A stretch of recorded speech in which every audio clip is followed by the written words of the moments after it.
ఎన్నికల ప్రచార పర్వంలో టీడీపీ అధినేత చంద్రబాబు దూసుకుపోతున్నారు. నేడు 3 జిల్లాల్లో చంద్రబాబు ప్రజాగళం సభలు నిర్వహించనున్నారు.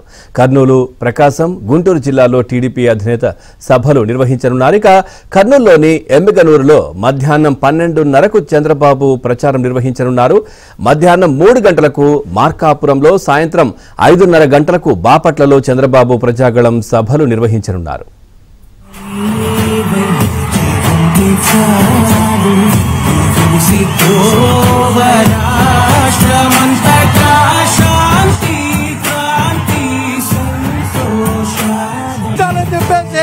మీకందరికీ మనవి చేసుకుంటున్నా, తెలుగుదేశం కాబోయే ముఖ్యమంత్రి మన ప్రియమైన నేత నారా చంద్రబాబు తప్పకుండా ప్రతి కార్యకర్తకు ఇంకా న్యాయం జరుగుతుందని చెప్పేసి నేను తెలియజేసుకుంటున్నా.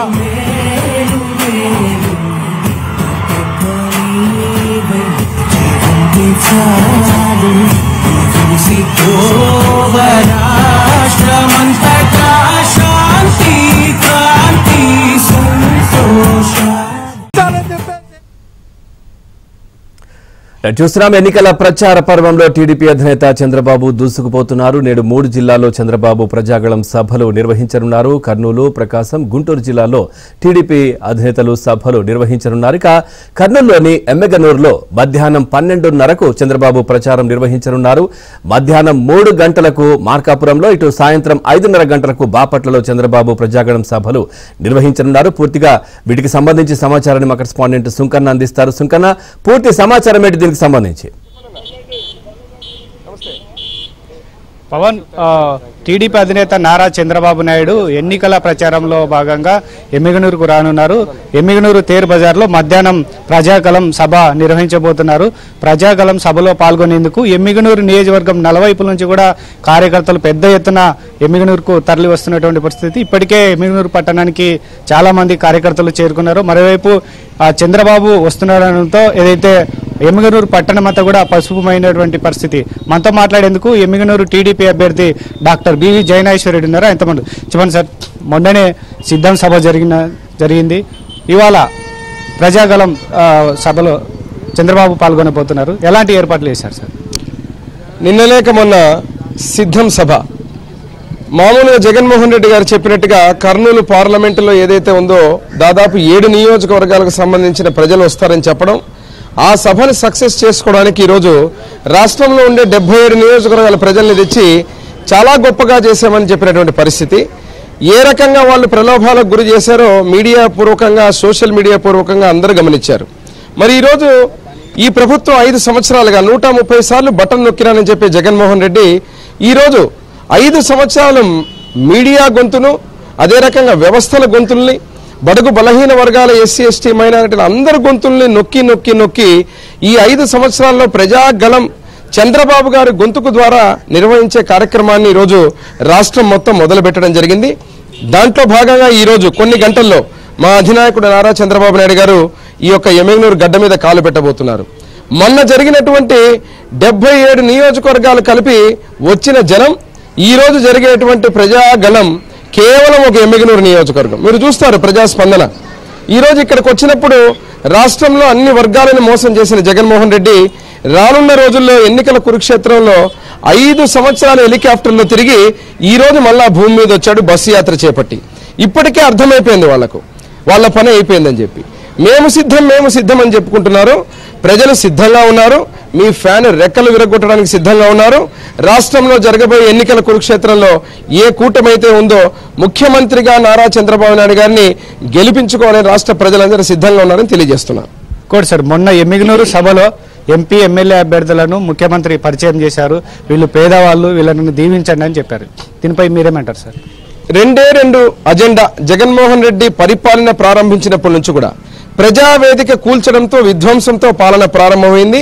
అదే రకంగా మాట తప్పను మడమ తిప్పను అని చెప్పి ఎన్ని అబద్ధాలు చెప్పి ఎంతమందిని మోసం చేశారో నేను వేరే ప్రత్యేకంగా చెప్పాల్సిన అవసరం లేదు.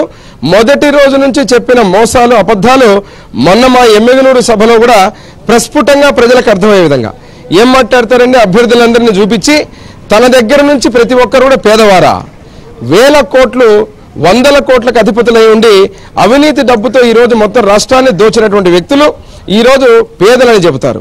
ఒక పక్క ఏ హామీ కూడా, మా ప్రాంతం కరువు ప్రాంతం, పశ్చిమ ప్రాంతం ఒక్కొక్క నీటి బొట్టుకి ఇబ్బంది పడుతూ ఉంటే రాయలసీమ ద్రోహిగా జగన్మోహన్ రెడ్డి చంద్రబాబు గారు ఇచ్చినటువంటి ప్రతి ప్రాజెక్టుని రివర్స్ టెండరింగ్ పేరు మీద ఈరోజు మూలన పడుకోబెట్టడం జరిగింది. రైతులు మొత్తం ఈరోజు వలసలు వెళ్ళిపోయి గ్రామాలు మొత్తం ఖాళీ అయిపోయినాయి. ఒక్క చుక్క నీరు లేకుండా అల్లాడుతూ ఉంటే రైతులు సుభిక్షంగా ఉన్నారంటాడు, బ్రహ్మాండంగా ప్రాజెక్టులు జరిగాయంటారు, అసలు నాకు మీడియా ఛానలే లేదంటాడు. అంటే ఈ అబద్ధాలన్నీ పక్కన అభ్యర్థులను పెట్టుకుని ప్రతి ఒక్కరిని ఈరోజు పేదవారంటారు. మరి ఎక్కడెక్కడ నుంచో నియోజకవర్గాలను ఇక్కడ పిలిపించుకొని ఆ ప్రజలను చూసి చంకలు గుద్దుకుంటూ ఇక్కడ అభ్యర్థిని గెలిపించాలా, మీరు ఆశీర్వదించాలని చెబుతాడు. అంటే ఇది ఉత్త అబద్ధాల ప్రచారము, అబద్ధాల జీవితము.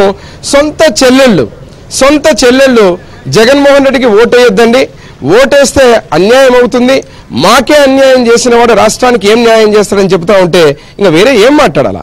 అబద్ధాల పర్వం అనేది జగన్మోహన్ రెడ్డి ప్రమాణ స్వీకారం చేసిన మొదటి రోజు నుంచి ఈ రోజు వరకు ఆగలేదని తెలియజేస్తున్నా. సార్, గతంలో చేనేతల కోసం చంద్రబాబు నాయుడు గారు, మీరు ఎమ్మెల్యే కూడా ఉన్నారు, అప్పుడు టెక్స్టైల్ పార్క్ ను కూడా ఏర్పాటు చేస్తే వైసీపీ ప్రభుత్వం దాన్ని నిర్లక్ష్యం చేస్తుంది. సో ఈ రోజు చంద్రబాబు నాయుడు గారు చేనేతల కోసం ఏమన్నా హామీ ఇవ్వబోతున్నారా సార్? తప్పకుండా అండి, ఖచ్చితంగా. బీసీలు అంటేనే తెలుగుదేశం అంటేనే బీసీలు, చేనేతలనే కాదు ప్రతి ఒక్క వర్గానికి కూడా న్యాయం చేసింది తెలుగుదేశం పార్టీ. మీకు చరిత్ర తీసుకుంటే నా తండ్రి బివి మోహన్ రెడ్డి గారు ఉన్నప్పుడు ఇక్కడ అపెరల్ పార్క్ చంద్రబాబు గారు ఇస్తే వీరి తండ్రి వైఎస్ రాజశేఖర రెడ్డి గారు కడపకు తరలించకపోవడం జరిగింది. మళ్ళీ మొన్న 100 ఎకరాలు కేటాయించి టెక్స్టైల్ పార్కు ఏదైతే ఉందో ఐఎల్ఎఫ్ఎస్ ద్వారా డిపిఆర్ కూడా పూర్తి చేసి ఆ ప్రాజెక్టును తేవాలని మేము ప్రయత్నం చేస్తే 5 సంవత్సరాలు రియల్ ఎస్టేట్ వ్యాపారం చేసుకున్నారు ఈ పార్టీ, ఆ పట్టాలు ఆ భూమిలో. మరి ఎక్కడికి పోయింది చేనేతల మీద ప్రేమ? నిన్న హాస్యాస్పదం ఏమంటే ఇక్కడ వైసీపీ అభ్యర్థి రేణుకమ్మ గారు ముఖ్యమంత్రి జగన్మోహన్ రెడ్డి గారికి చేనేతల గురించి చెబుతూ టెక్స్టైల్ పార్క్ గురించి చెబితే కనీసం వాటి మీద స్పందించిన తీరు కూడా చూశారు మీరు. స్పందించిన పాపాన పోలేదు. అంటే జగన్మోహన్ రెడ్డికి చేనేతల మీద, బీసీల మీద ఎంత ప్రేమ ఉందో అర్థమైంది. కేవలం గొంతు నుంచి మాటలు తప్ప గుండె నుంచి వచ్చేటువంటి ప్రేమ లేదని చెప్పి తెలియజేస్తున్నారు. ఓవైపు కరువు విలయతాండం చేస్తుంది, అదేవిధంగా ప్రాజెక్టులు కూడా అన్ని పడకేసినాయి. ఈ పరిస్థితుల్లో కరువు నివారణ చర్యల్లో భాగంగా చంద్రబాబు గారు ఏమైనా ఒక భరోసా ఇవ్వబోతున్నారు సార్ కర్నూలు జిల్లా ప్రజలకి? ఈ పశ్చిమ ప్రాంతానికి కావాల్సింది మాకు నీళ్లు, ఆ నీళ్లకు కావాల్సింది ప్రాజెక్టు, మాకు జీవనాడి ఆర్డీఎస్ రైట్ కెనాల్, అదేవిధంగా మీరు చూస్తే గుండ్రేవుల ప్రాజెక్టు, ఎల్ఎల్సి, వేదవతి, ఇవన్నీ కూడా గతంలో చంద్రబాబు గారు ఇచ్చిన ప్రాజెక్టులని రివర్స్ టెండరింగ్ పేరు మీద నాశనం చేసినటువంటి చరిత్ర జగన్మోహన్ రెడ్డిది. ఈ కార్యాచరణ కరువు నివారణే కాకుండా శాశ్వత కరువు నివారణ కార్యక్రమాలు కూడా చేపడతాం. ఈ కార్యక్రమం ద్వారా ప్రజలకు కూడా వివరించి చెప్తాం.